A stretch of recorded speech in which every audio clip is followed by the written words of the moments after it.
오늘은 특별한 이야기를 나눠보려 합니다. 우리 모두가 꿈꾸는 건강한 노후, 과연 그 비결은 무엇일까요? 저는 의사 김남길입니다. 50년간의 의료 경험을 바탕으로 오늘 여러분께 건강한 노후 생활의 비결을 전해드리려 합니다. 이 영상을 끝까지 시청하시면 다음과 같은 이득을 얻으실 수 있습니다. 첫째, 노년기의 가장 위험한 습관 5가지와 그것을 개선하는 간단한 방법을 알게 되실 겁니다. 둘째, 병원에 가지 않고도 집에서 할 수 있는 건강관리법을 배우실 수 있습니다. 셋째, 제가 직접 70대에 지팡이를 짚던 상태에서 건강을 회복한 실제 경험을 통해 여러분도 변화할 수 있다는 자신감을 얻으실 겁니다. 넷째, 약이나 보조제에 의존하지 않고 생활 습관만으로 건강을 개선하는 방법을 알게 되실 것입니다. 솔직히 말씀드리자면 저도 70대 초반에는 건강이 좋지 않아 지팡이를 짚고 다녔습니다. 하지만 지금은 매일 산책을 하고 손주들과 여행도 다닐 정도로 건강을 되찾았죠. 무엇이 달라졌을까요? 오늘 그 비결을 여러분과 나누고 싶습니다. 제가 50년간 의사로 일하면서 수많은 환자들을 만났습니다. 그 경험을 통해 깨달은 것이 있습니다. 나이가 들면서 우리가 무심코 하게 되는 몇 가지 습관들이 우리 건강을 서서히 갉아먹고 있다는 사실입니다. 이런 습관들은 단순히 나이 때문이 아니라 우리 건강을 빠르게 악화시키는 주요 원인이 됩니다. 충격적인 사실을 말씀드리자면 이런 습관들을 방치하면 병원 신세를 지게 될 확률이 90%에 이릅니다. 하지만 반대로 생각하면 이런 습관들을 개선함으로써 건강한 노후를 만들 수 있다는 희망적인 메시지이기도 합니다. 제 자신이 바로 그 증거니까요.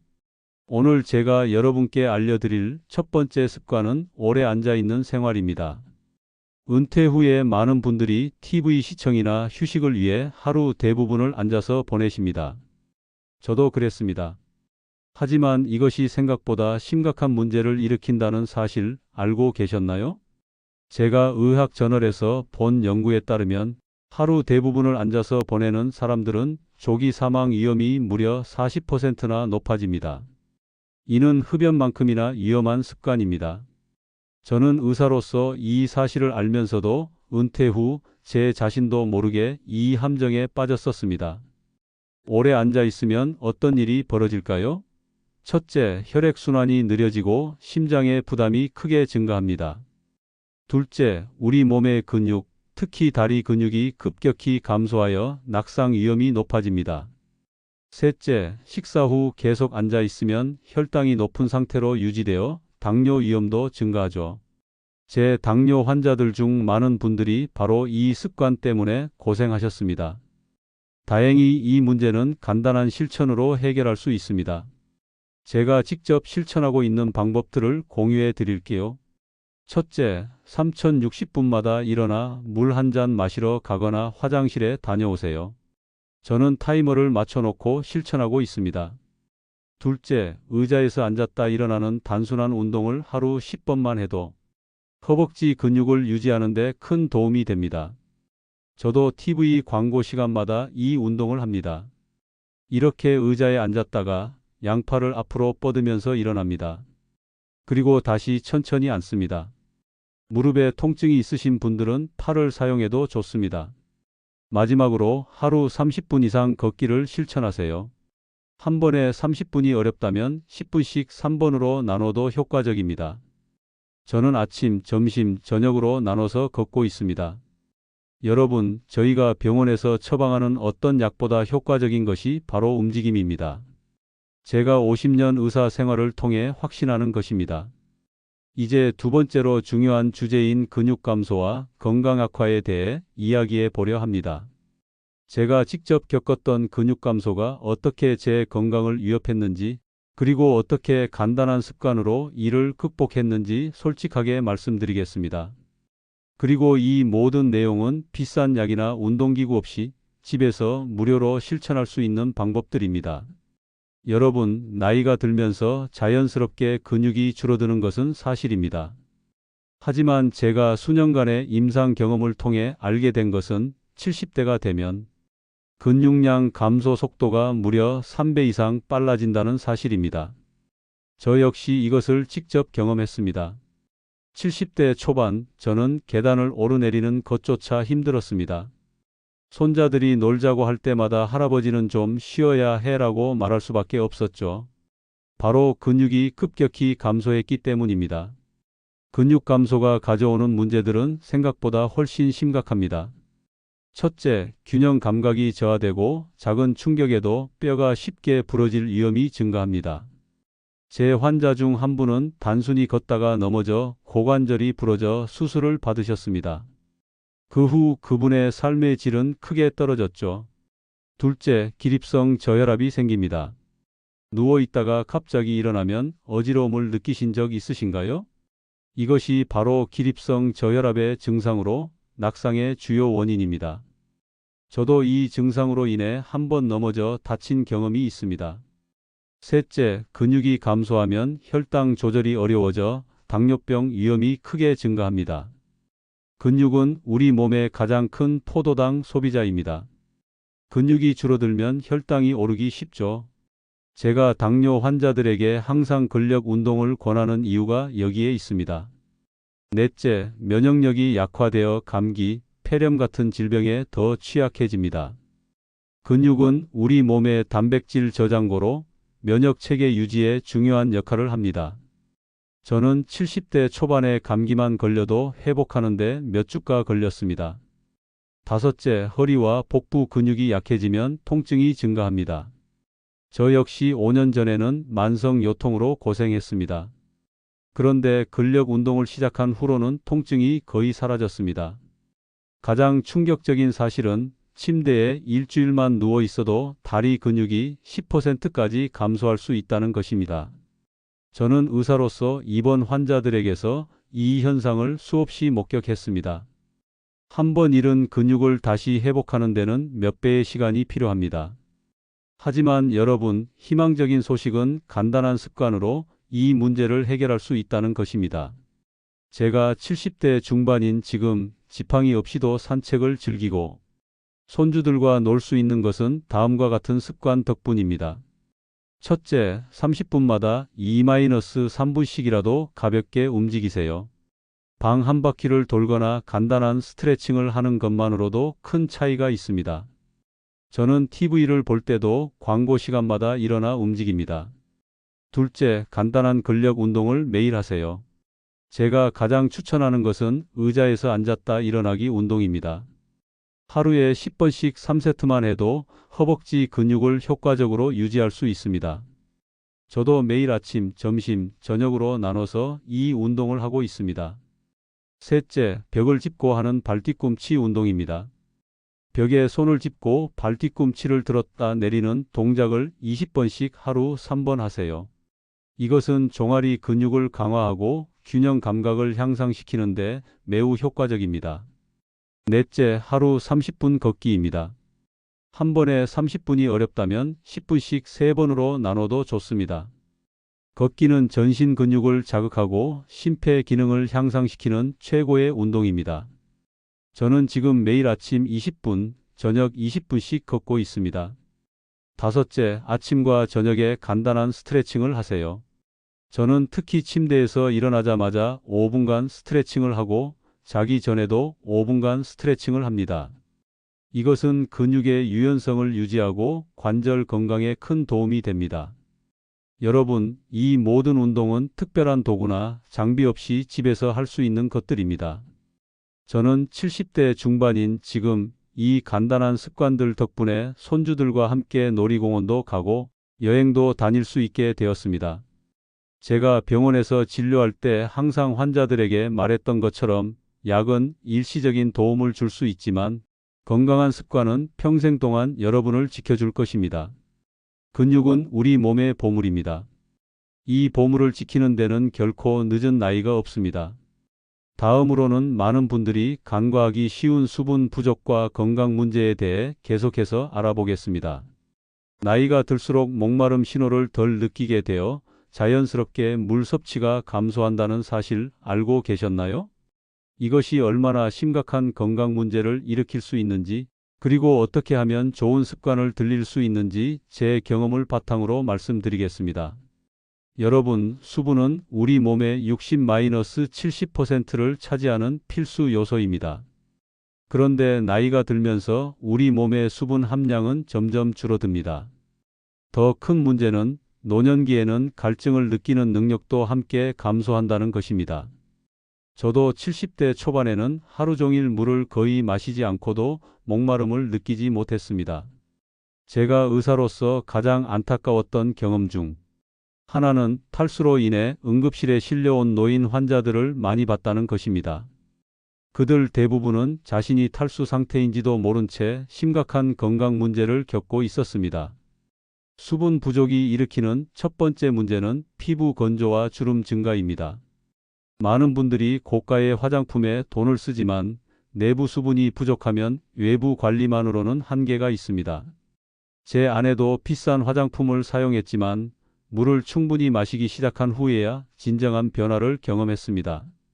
두 번째 문제는 혈액 농축으로 인한 심장 부담 증가입니다. 물을 충분히 마시지 않으면 혈액이 끈끈해지고 이는 심장에 큰 부담을 줍니다. 그 결과 혈압이 상승하고 심혈관 질환 위험이 증가합니다. 저는 고혈압 환자들에게 약을 처방하기 전에 항상 물 섭취량을 확인했습니다. 물 섭취만 늘려도 혈압이 내려가는 경우가 많았거든요.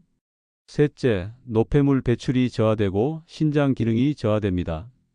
우리 몸의 노폐물을 제거하는데 물은 필수적입니다.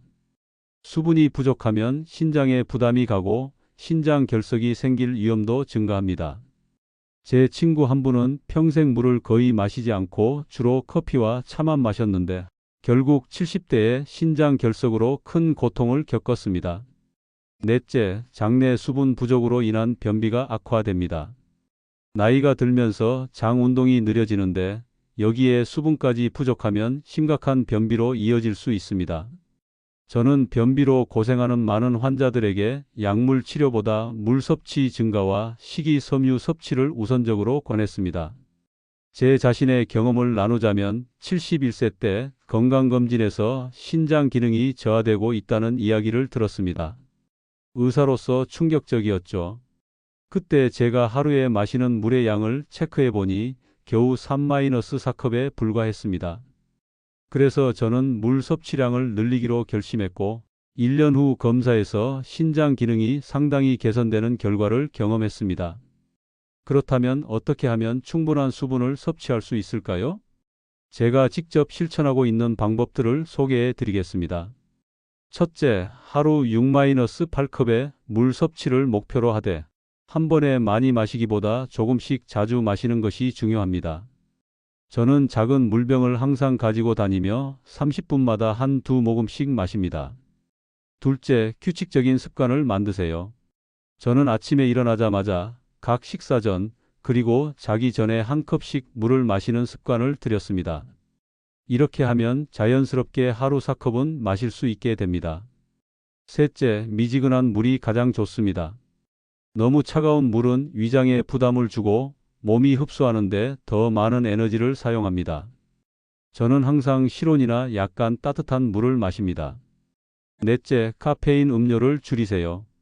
커피나 녹차 같은 카페인 음료는 이뇨 작용이 있어 오히려 체내 수분을 빼앗을 수 있습니다. 저도 예전에는 하루 4-5잔의 커피를 마셨지만 지금은 하루 한 잔으로 줄였습니다. 다섯째, 물병을 눈에 잘 보이는 곳에 두세요. 저는 거실, 침실, 화장실 등 집 곳곳에 물병을 두어 자연스럽게 더 자주 물을 마시게 됩니다. 여섯째, 수분이 많은 과일과 채소를 섭취하는 것도 좋은 방법입니다. 수박, 오이, 토마토 등은 90% 이상이 수분으로 이루어져 있어 수분 보충에 도움이 됩니다. 저는 매일 아침 과일 한 조각을 먹는 습관이 있습니다. 제가 이 습관들을 실천한 지 약 6개월 만에 피부가 훨씬 촉촉해졌고 변비 문제가 개선되었으며 혈압도 안정되었습니다. 또한 아침에 일어날 때 느끼던 어지러움도 크게 줄었습니다. 여러분, 물 한 잔의 힘을 과소평가하지 마세요. 물은 가장 저렴하면서도 효과적인 건강 비결입니다.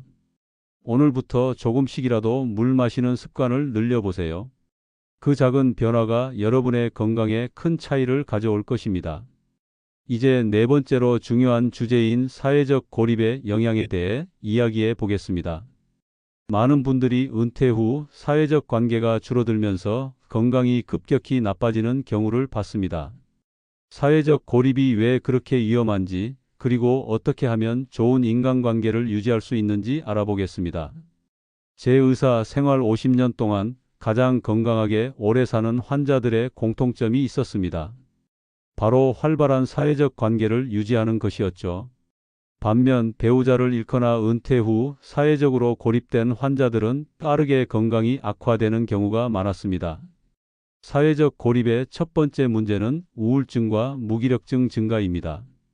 인간은 본래 사회적 동물이라 다른 사람들과의 교류를 통해 행복감과 소속감을 느끼게 됩니다. 이런 교류가 없으면 우울증에 빠지기 쉽습니다. 저도 은퇴 직후 몇 개월간 혼자 지내면서 심각한 무기력증을 경험했습니다. 제 환자 중 한 분은 76세 남성분이셨는데 배우자를 잃고 혼자 지내면서 급격히 건강이 나빠졌습니다. 의학적으로는 특별한 이상이 없었지만 그분은 사는 의미가 없다고 자주 말씀하셨죠.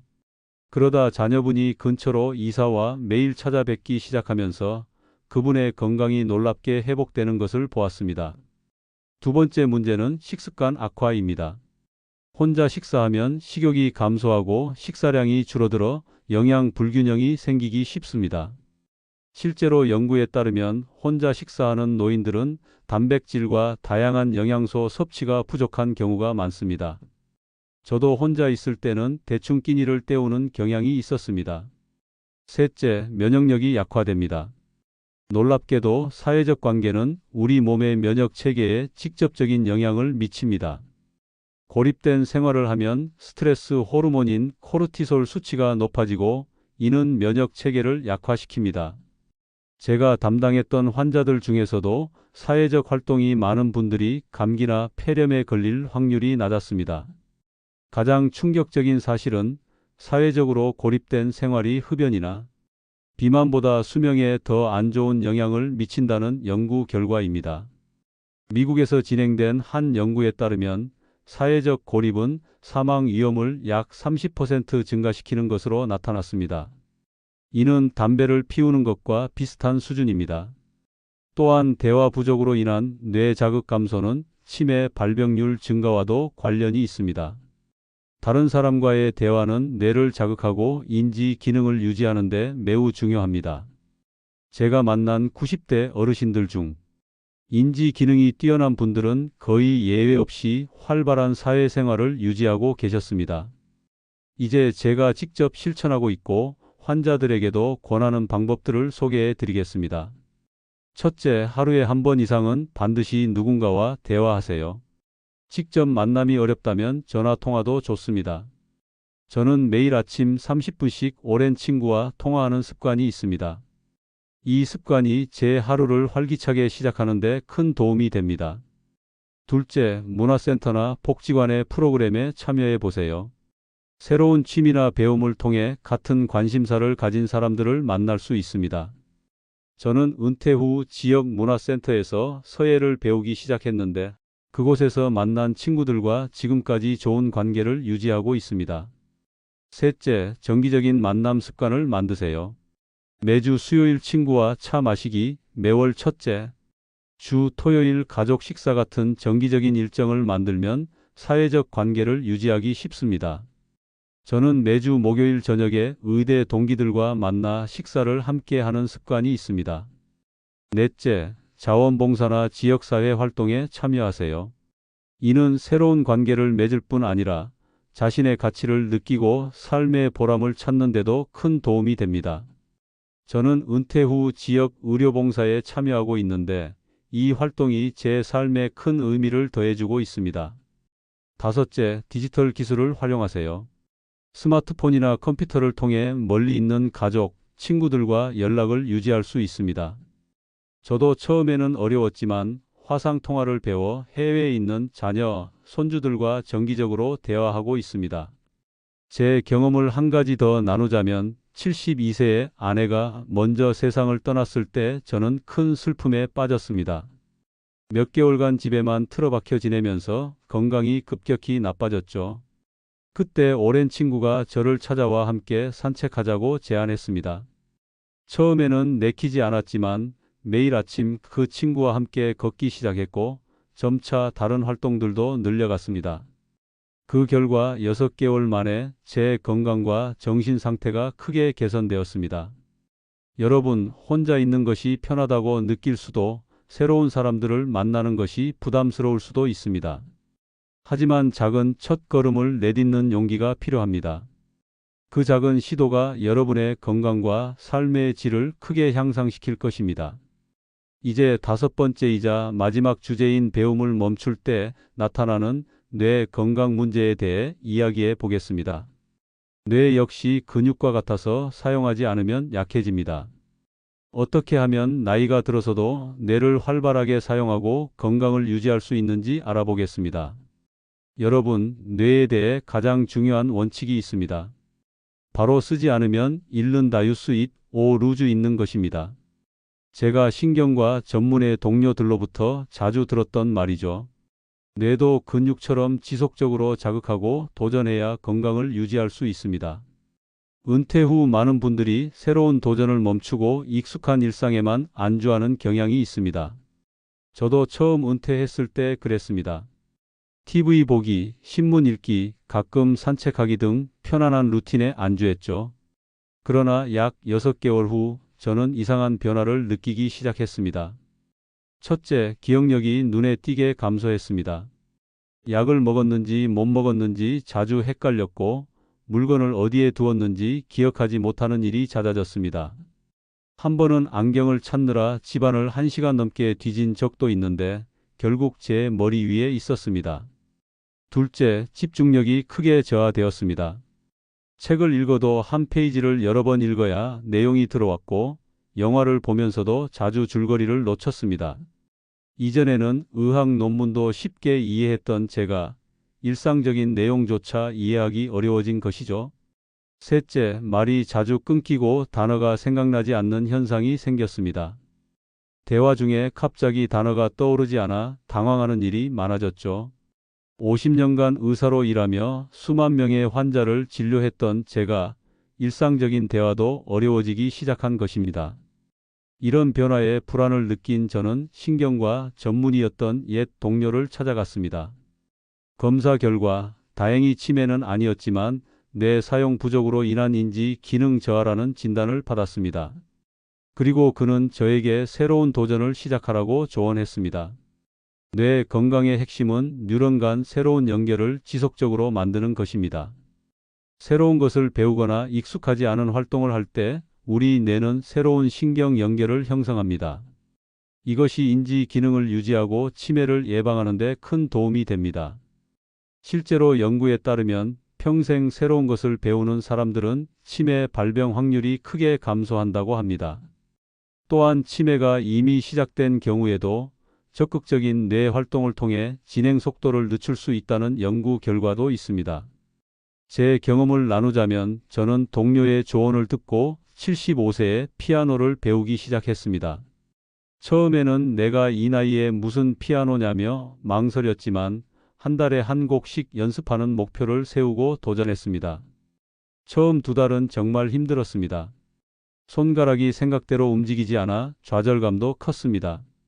하지만 6개월이 지나자 간단한 곡을 연주할 수 있게 되었고 1년 후에는 가족들 앞에서 작은 연주회도 열었습니다.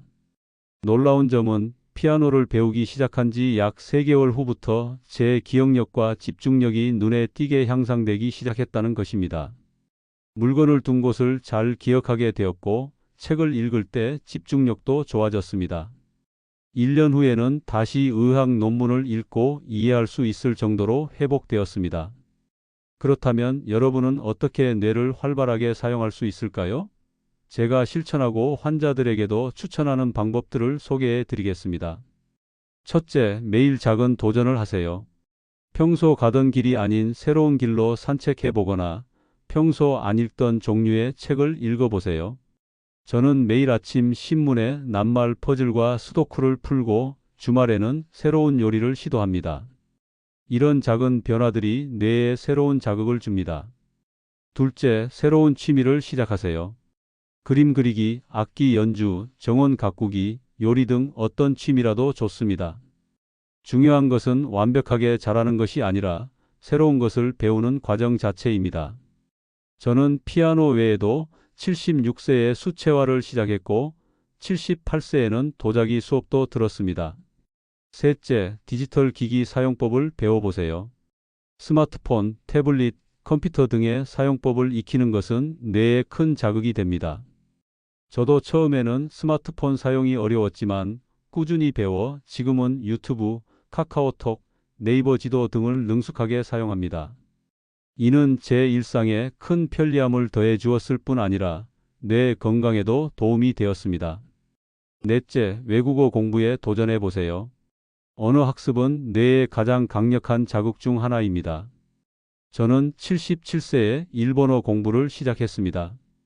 처음에는 히라가나 문자를 익히는 것부터 어려웠지만 1년 후에는 간단한 대화가 가능해졌고 79세에 일본 여행을 가서 직접 현지인과 대화하는 기쁨도 누렸습니다. 다섯째, 다른 사람들과 함께 배우는 기회를 찾으세요. 복지관이나 문화센터의 강좌에 참여하면 새로운 지식도 얻고 사회적 관계도 형성할 수 있어 일석이조입니다. 저는 지역 문화센터에서 역사 강좌를 듣고 있는데 같은 관심사를 가진 친구들도 만나고 새로운 지식도 얻어 큰 즐거움을 느낍니다. 마지막으로 손자녀나 어린이들과 시간을 보내세요. 아이들과의 대화, 놀이는 뇌에 신선한 자극을 줍니다. 저는 매주 토요일 손주들을 만나 함께 레고를 조립하거나 보드게임을 합니다. 이 시간이 제 뇌 건강에도 정서적 행복에도 큰 도움이 됩니다. 여러분, 배움에는 결코 나이 제한이 없습니다. 80세에 대학을 졸업한 할머니, 87세에 새 언어를 익힌 할아버지의 사례는 우리에게 큰 영감을 줍니다. 저도 80세가 넘은 지금 매일 새로운 것을 배우며 인생의 즐거움과 건강을 동시에 누리고 있습니다. 자, 지금까지 건강한 노후를 위한 5가지 핵심 습관에 대해 알아보았습니다. 오래 앉아 있지 않기, 근육 유지하기, 충분한 수분 섭취하기, 사회적 관계 유지하기, 그리고 끊임없이 배우고 도전하기. 이 5가지 습관을 실천한다면 여러분도 건강한 70대, 80대, 90대를 맞이할 수 있을 것입니다. 건강한 노후는 어제의 선택이 아닌 오늘의 작은 실천으로 만들어집니다.